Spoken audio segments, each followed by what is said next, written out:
Una noticia buena y una mala. La buena es que la Argentina finalmente tiene inventario de los glaciares que tiene en su territorio. La mala, que solamente se tardó 10 años cuando la ley decía que había que hacerlo en apenas unos pocos meses. Esto es Ambiente y Medio. Hoy tenemos un espinillo aquí, entre nuestras plantas nativas. Una de las especies más características de prácticamente todo el país, desde el centro hasta el norte. Toda la zona seca, serrana, etcétera, está cubierta por esta acacia. Es de la familia de las acacias, el espinillo. ¿Cómo le va, Andrea? Bueno, ¿Qué tenemos hoy? los cactus están de moda, podemos decirlo, ¿no? Sí, como ¿Tenés en su alguno? momento estaban los bonsái. Así es. ¿Vos Sí. tenés alguno en tu casa? Alguno tengo, sí. Bueno, me han y regalado. seguramente muchos de los que nos estén mirando tengan alguno decorando algún ambiente de su casa o los verán que están por todos lados en la calle. Pero no me vas a hablar de estos chiquititos. No, nos vamos a preguntar de dónde vienen realmente estos, cuál es el hábitat de esta especie. Y vamos a mostrarte el cardonal más grande que tenemos en nuestro país. En un ratito lo vamos a ver con Andrea. Ahora me voy a ver qué tiene el señor Juani Belkov Andino. ¿Cómo estamos? ¿Bien? Muy bien, ¿de qué me vas a hablar? Bueno, a ver, hoy vamos a hablar de una de las contaminaciones cuyo efecto tiene un proceso lento. Quizás una de las contaminaciones en las que no somos tan conscientes y de las que más afecta a nuestra salud. Paradójicamente, de las más silenciosas. De las más silenciosas, paradójicamente, exactamente. ¿Qué es Esto cuál? es contaminación sonora, Muy señores. bien. ¿Dónde se produce? ¿Qué es? En un rato nomás. Y lo que vamos a ver. enferma en serio, ¿eh? No es solamente una cuestión del oído, sino que verdaderamente enferma. Hablábamos de glaciares al principio del programa. Esta es el alerta ecológica de nuestro día.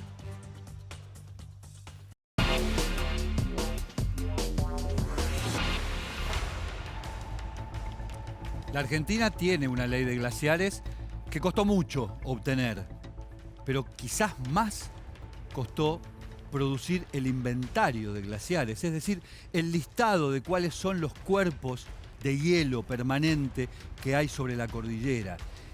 Los glaciares conforman el 70% del agua dulce, pero el agua dulce es solamente el 3% de toda el agua que hay en el planeta. Esto indica la importancia que tienen los glaciares porque, repito, de ese 3% de agua dulce que hay en todo el planeta, 3/4 partes están congeladas y son glaciares. La Argentina está entre los 15 países con mayor cantidad de glaciares en el mundo. Por eso era tan imprescindible protegerlos a través de una ley. El problema es que, como casi todo en la Argentina, es parte de una batalla, de un campo de batalla en el cual se discute política, intereses y, por sobre todas las cosas, minería a cielo abierto. La Argentina tiene 17.000 glaciares que ocupan una superficie más de 40 veces equivalente a la ciudad de Buenos Aires. Esto es lo que hay que proteger. ¿Por qué está judicializado este asunto? El juez federal Casanelo imputó y procesó a tres ex secretarios de Ambiente y a un científico, el director del Instituto Argentino de Nivología y Glaciología, el IANIGLA, que es el organismo que debía realizar este inventario. ¿De qué los acusó Casanelo? Ni más ni menos de que tener connivencia con una minera, con Barrick, por permitir la operación de Barrick en una zona en la cual se han detectado 40 glaciares. 40 glaciares.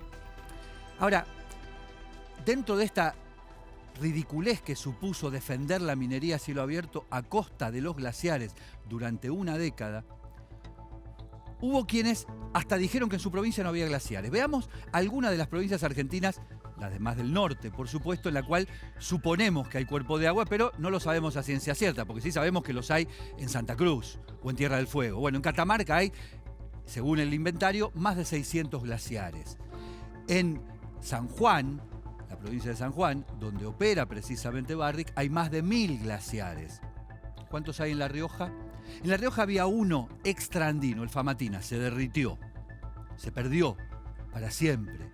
Y hay identificados 336 glaciares.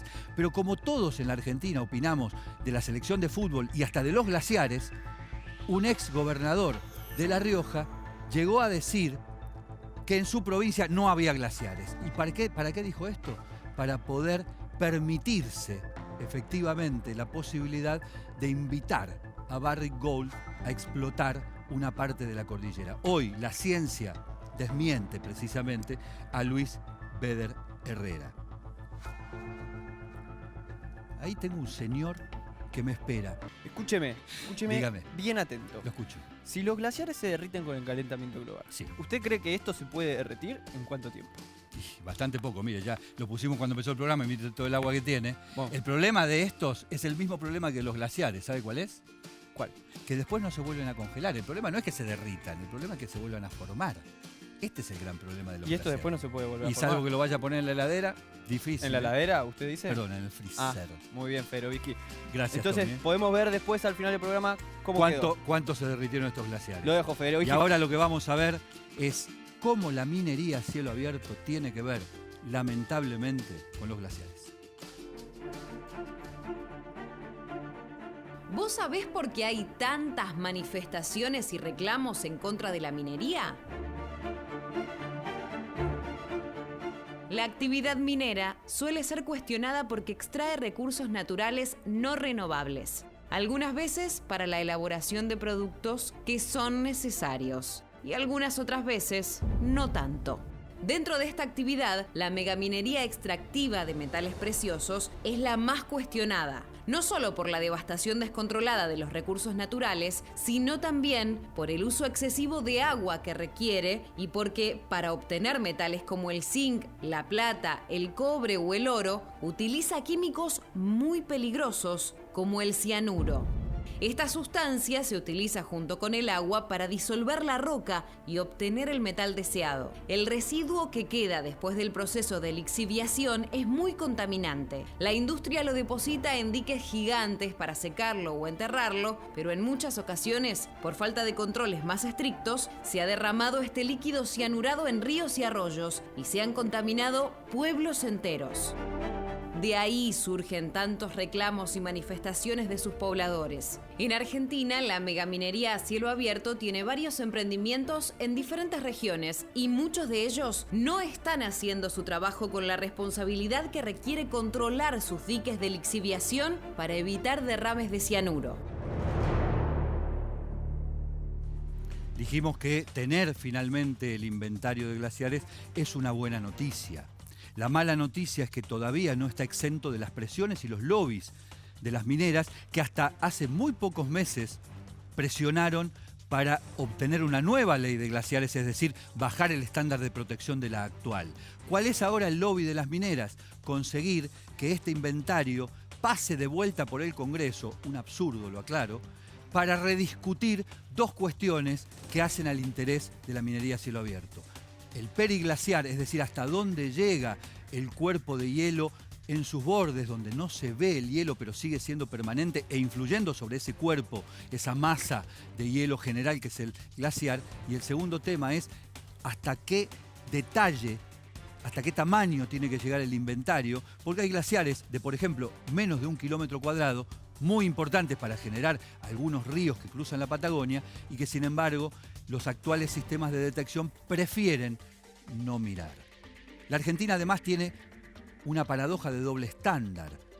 Un yacimiento, Pascualama, que ocurre a ambos lados de la cordillera, en Argentina y en Chile está detenido por no conservar el ambiente como correspondería y en la Argentina sigue funcionando. La chilena Sara Larraín nos explica qué hace la minería sobre los glaciares.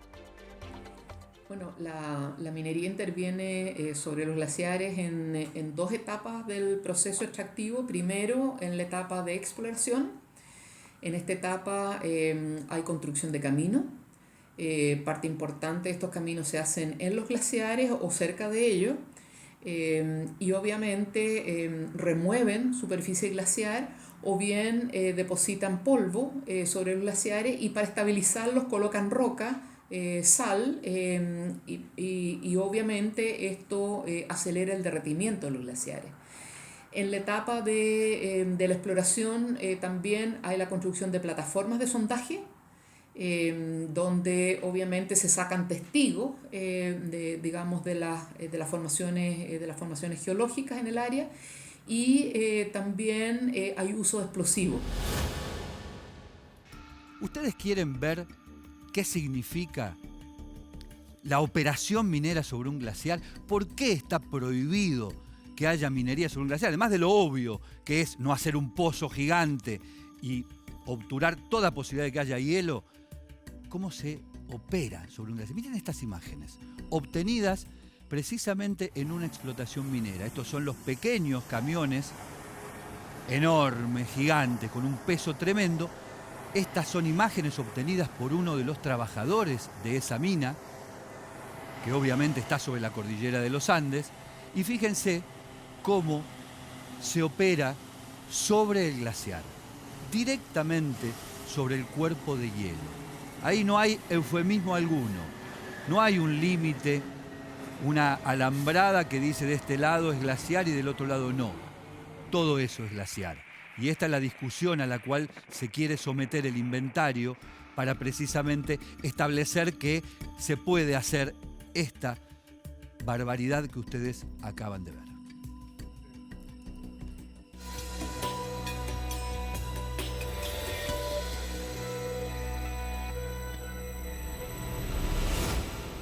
¿Sabes que a solo 40 kilómetros de nuestro obelisco habita el ciervo de los pantanos en el delta del Paraná?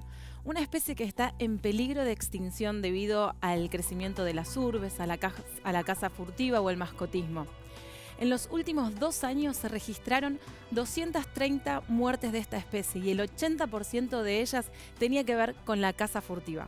Conozcamos un poquito más de esta especie.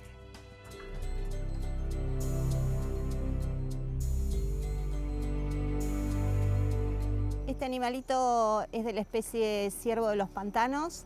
Esta es una especie autóctona de Argentina, vive en toda la parte del delta de nuestro país. Es el cérvido más grande de Sudamérica, es un animal de porte muy alto, el macho tiene astas muy grandes, es un animal muy hermoso y muy llamativo.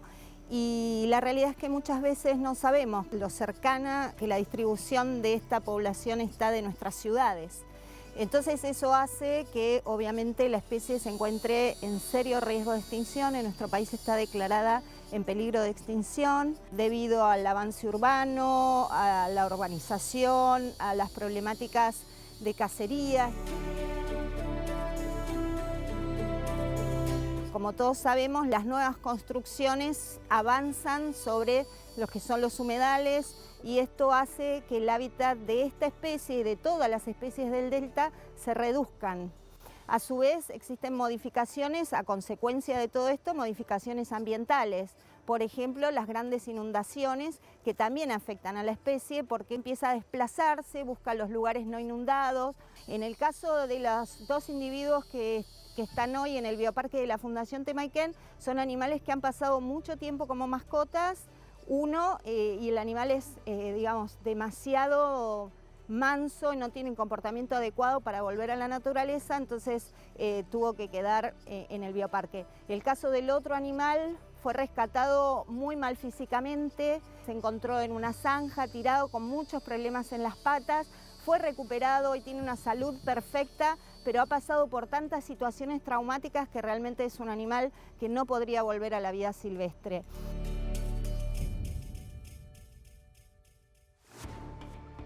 ¿Cuántos chicos en la Argentina saben que a pocos kilómetros del centro de la ciudad de Buenos Aires o del centro de la ciudad de Rosario habita el ciervo de los pantanos y que es una especie local, endémica de la Argentina? ¿Cuántos chicos saben eso? En cambio, muchos chicos saben cómo sufre un elefante, una jirafa, un león, es decir, especies no autóctonas, especies importadas, cómo sufren atrás de una jaula en un zoológico. Este es el contrasentido de la existencia todavía de los zoológicos en países como la Argentina, zoológicos que fueron ideados hace 1 siglo y medio, cuando no había televisión, entre muchas otras cosas, para que los chicos supiesen cómo era una jirafa que no podían ver de otra manera. En cambio, hoy no tienen sentido esos zoológicos. Sin embargo, siguen existiendo y hay una fuerte resistencia de la propia sociedad hacia ellos. Yo pregunto, ¿no es hora de que haya una ley nacional respecto de cómo deben ser los zoológicos del siglo XXI en la Argentina? Enseguida seguimos con más Ambiente y Medio.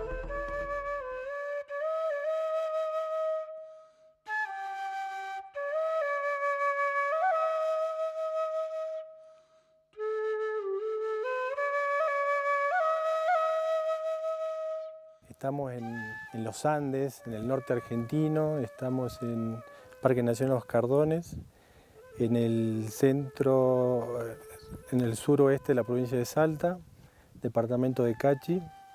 Y bueno, y tenemos el Parque Los Cardones, se sitúa en un ambiente de prepuna y puna, digamos, tiene ambientes, 4 ambientes principalmente.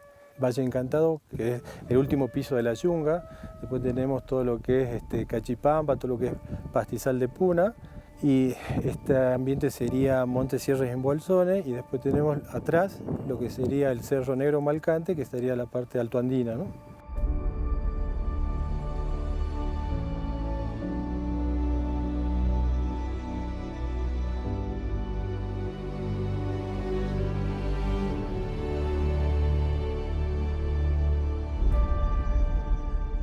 Este cardonal, que tiene aproximadamente 10.000 hectáreas, 1 millón de cardones, es único y se da por las condiciones propicias que tiene la zona.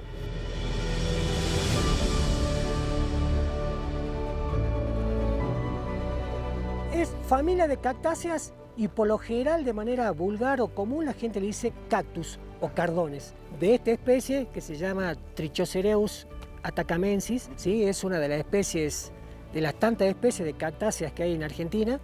Tardan muchísimo en crecer, son de un proceso de crecimiento muy lento, crecen en lugares muy puntuales, son muy longevas.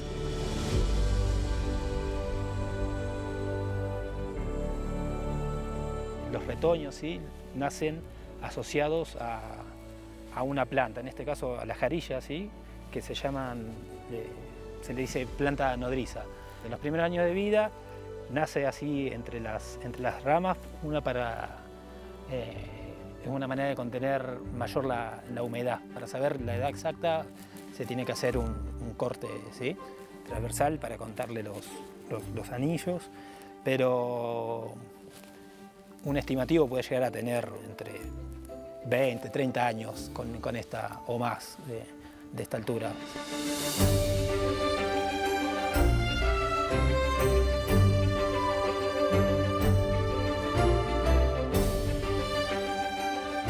La mayoría de lo que miramos acá tienen un promedio de más de 300 años, ¿sí?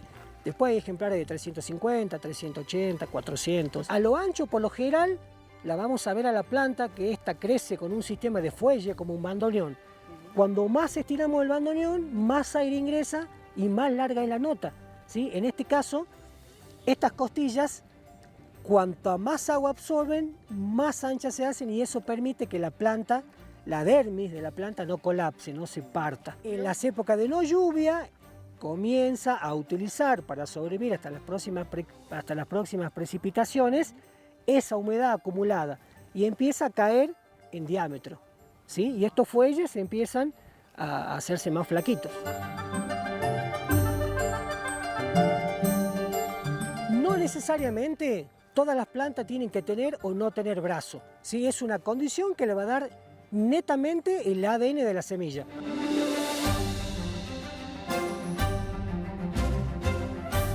Parques nacionales en sí promueve la investigación, la conservación y el uso público, ¿no? Como decíamos en la visitación, estamos en dominio público, son tierras del Estado Nacional, en la cual se busca que más allá que el principal objetivo sea la conservación, también que se comparta, que se difunda la historia, la memoria de los pueblos y la memoria de la tierra en estos ambientes, ¿no?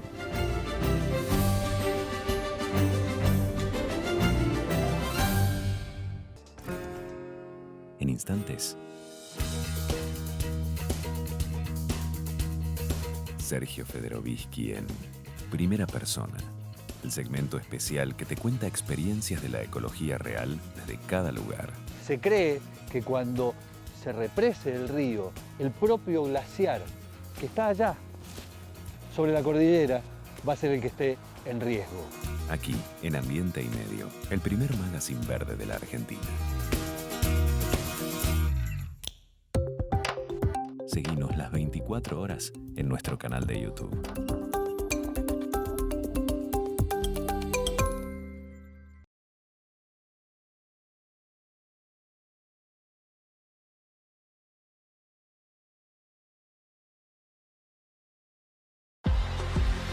Seguimos en Ambiente y Medio.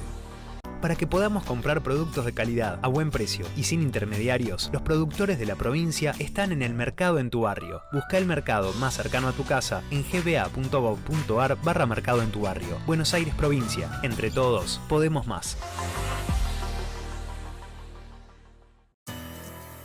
Ecoaula, el segmento educativo de la Fundación Ambiente y Medio. Uso sustentable. Se denomina así al empleo, la extracción de los recursos naturales renovables a través de la mínima alteración de los ecosistemas y siempre manteniendo el máximo nivel de biodiversidad posible. El uso sustentable es la forma de aprovecharlos de tal modo que no se agoten y sirvan para seguir produciendo sostenidamente a perpetuidad.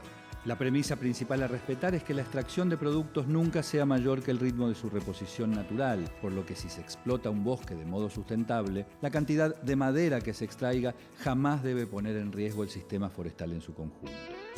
Por eso, el uso sustentable de la diversidad biológica es uno de los objetivos centrales del Convenio de Biodiversidad, en donde se lo define como la utilización de los componentes de la diversidad biológica de un modo y a un ritmo que no ocasione la disminución a largo plazo de esa diversidad, con lo cual se mantienen las posibilidades de satisfacer las necesidades y aspiraciones de las generaciones actuales y futuras. Está claro. Mirando, por ejemplo, la desaparición del equivalente a 128 canchas de fútbol por día en el Amazonas, que no es el uso sustentable en la práctica más extendida. Una de las discusiones políticas más importantes que hubo a lo largo de este otoño y este invierno tuvo una alta incidencia ambiental, y es el tema de las tarifas eléctricas, las tarifas de gas, que más allá del aumento, que por supuesto no es un tema para discutir en este programa, tienen la particularidad de imponer fuertemente el ahorro como lógica de política ambiental. Y esto ha sido incluso señalado desde el propio gobierno.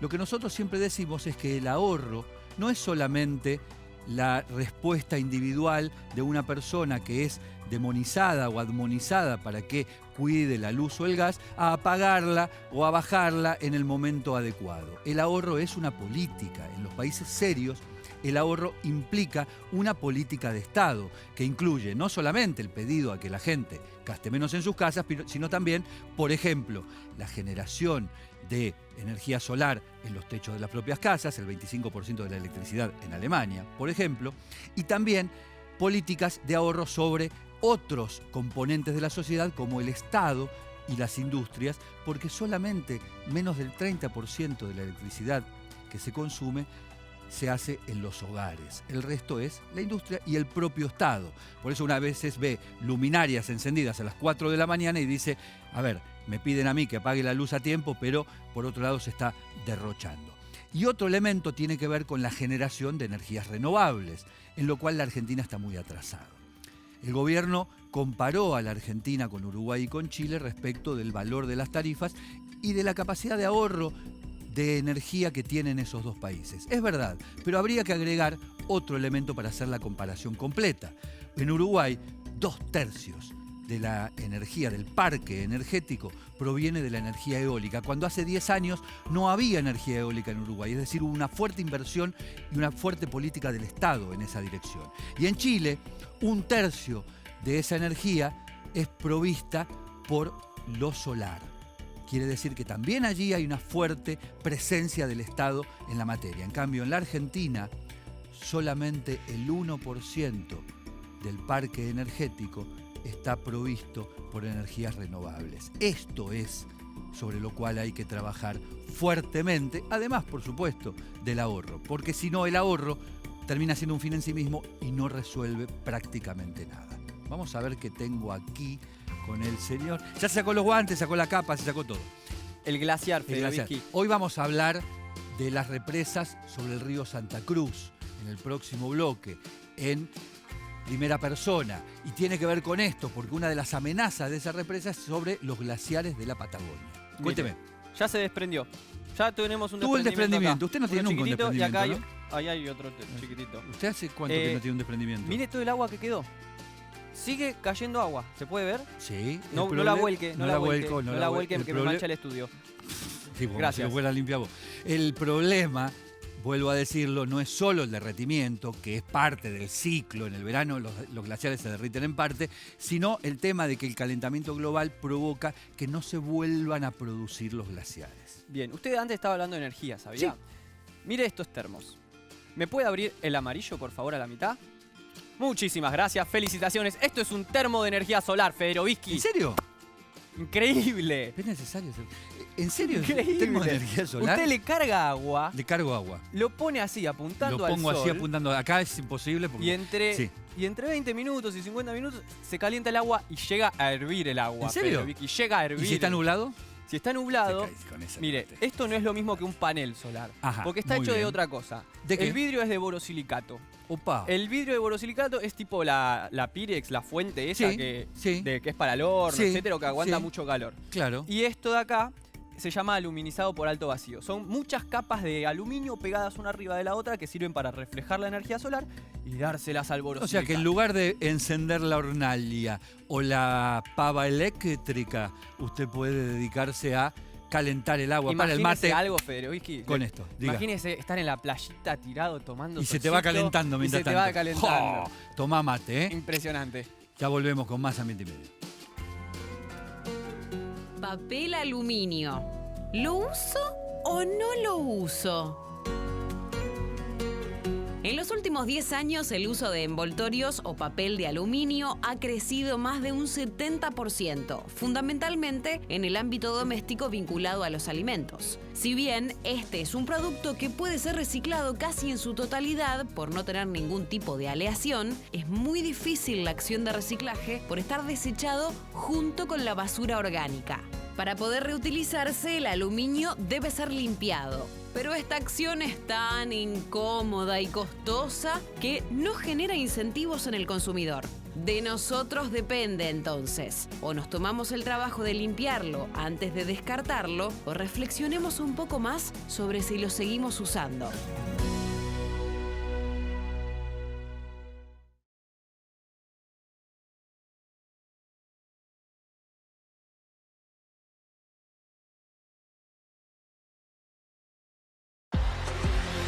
Seguimos en Ambiente y Medio.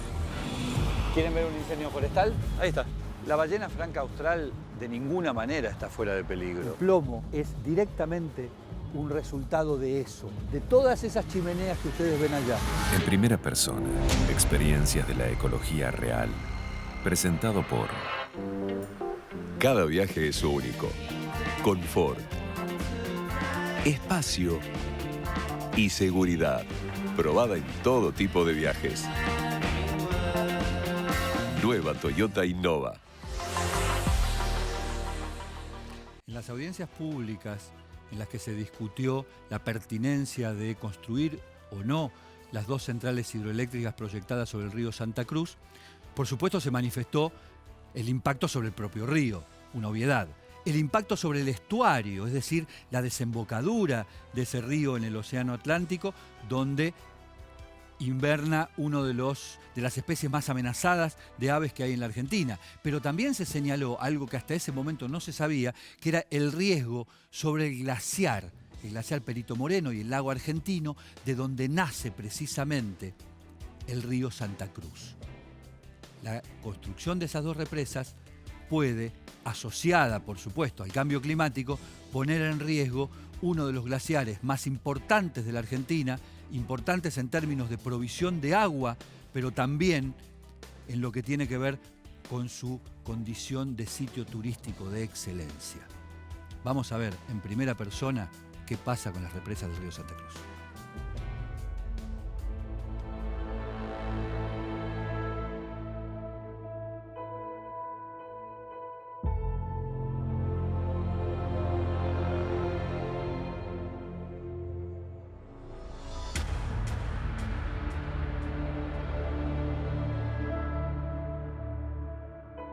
¿Dónde nace un río?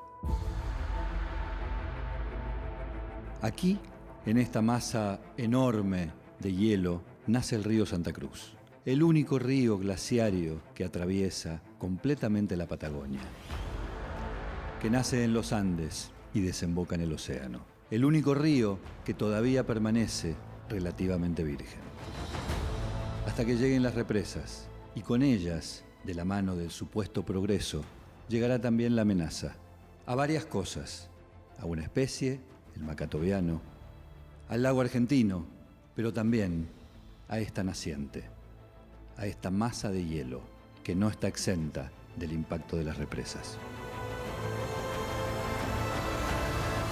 Y en el río Santa Cruz, el progreso pretende instalar 2 centrales hidroeléctricas. Las represas antes llamadas Cóndor Cliff y Barrancosa, luego bautizadas Néstor Kirchner y Jorge Zepernik, y finalmente, otra vez más, Cóndor Cliff y la Barrancosa.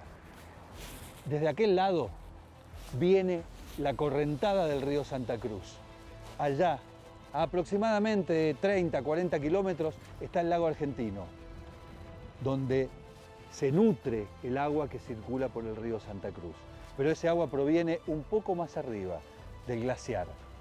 Y la discusión en el río Santa Cruz no es solamente esto de cortarlo en pedazos e impedir, por ejemplo, el recorrido del río y, entre otras cosas, el lugar donde nidifica y desova el pato macatoviano, sino también la discusión respecto del glaciar, el famoso desacople, porque se cree que cuando se represe el río y finalmente el agua ascienda a su nivel, el propio glaciar que está allá, sobre la cordillera, va a ser el que esté en riesgo.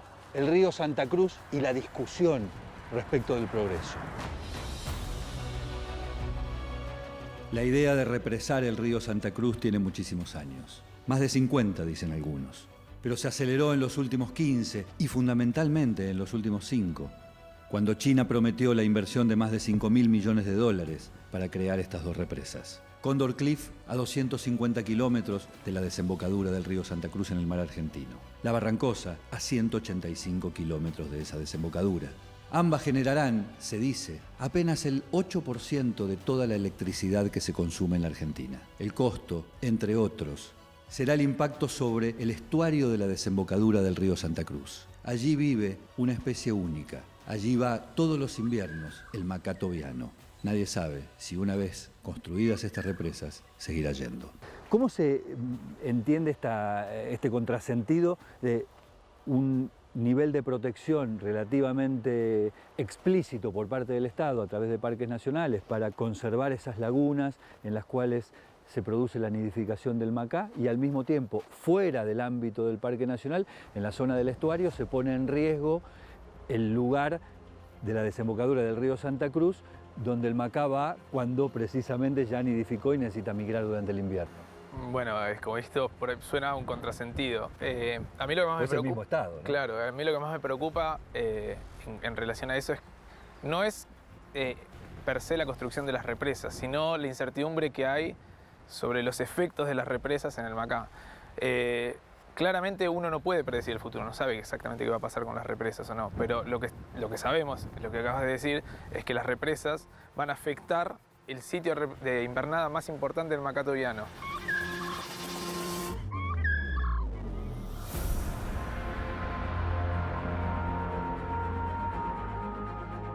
Lo que encontramos es que el río Santa Cruz en algún momento del invierno llega a concentrar casi el 95% de la población de la especie.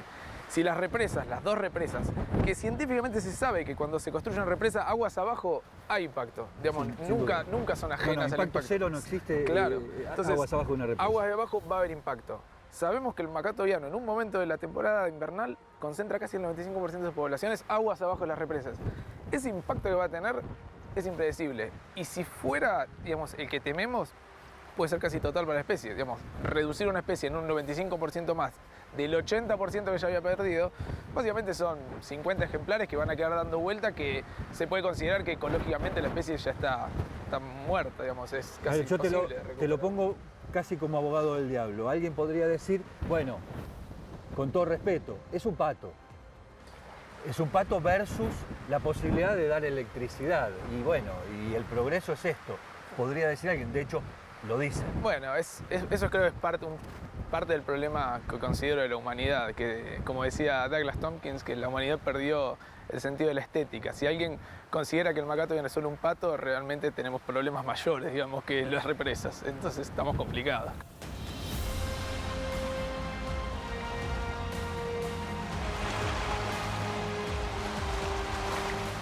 Este proyecto de las represas de Santa Cruz, que tanto ruido ha hecho en la sociedad civil, ha provocado que las ONGs que tienen algo que ver con el ambiente, incluso ONGs del campo social, se hayan juntado a generar una coalición para alertar al Estado de que en este momento se está haciendo un error.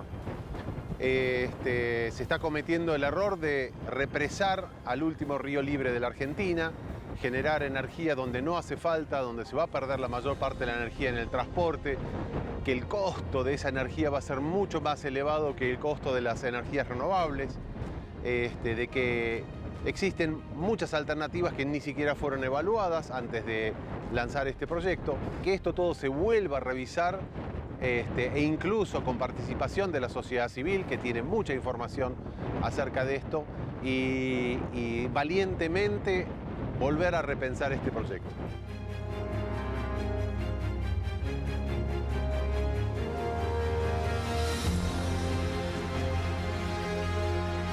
La pregunta que siempre quedará flotando es: ¿qué es el progreso? ¿Es una patente de corso que permite destruir ecosistemas y eliminar especies? Si el progreso fue lo que nos trajo hasta acá, en el medio de este marasmo ambiental, habrá que redefinir el progreso. Las palabras son del Papa, y quizás es el momento de leerlas mucho más detenidamente.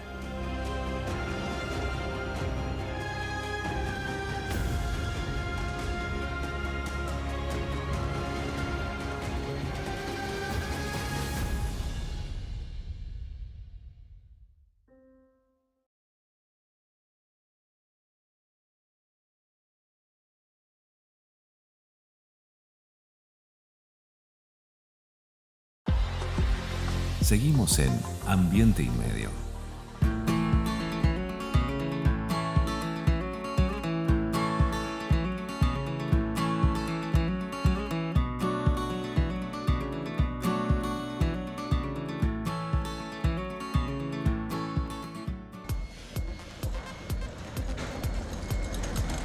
El ruido urbano normalmente es producido por el transporte. De hecho, estamos acá en una esquina bastante ruidosa. Si estamos mucho tiempo acá, es probable que dentro de unas horas nos sintamos como cansados, con dolor de cabeza. La ciudad de Buenos Aires, como decía, es una de las ciudades bastante ruidosas, y eso que se han tomado medidas para corregirlo, como cambiar carriles en las avenidas, hacer el metrobús, pero casi todas las esquinas de las grandes avenidas de Buenos Aires tienen un nivel que supera los 80 decibeles. El ruido produce en el organismo un efecto acumulativo. Si estamos todos los días expuestos a ruidos que superen los 70, 80 decibeles, casi seguro que con el tiempo vamos a perder la calidad auditiva. El ruido produce estrés. Entonces, toda persona que está soportando ruidos fuertes tiene un alto estrés, y eso le trae problemas en su organismo, problemas cardíacos, problemas digestivos, problemas de presión arterial y también nerviosismo. Al ruido no nos acostumbramos, nuestro organismo sufre y genera adrenalina porque se tiene que defender de alguna manera. Lo recomendable es que una persona esté expuesta durante toda su vida a un nivel que no supere los 70 decibeles. Y si tiene que trabajar en un lugar ruidoso, lo recomendable es que lo haga con protectores auditivos.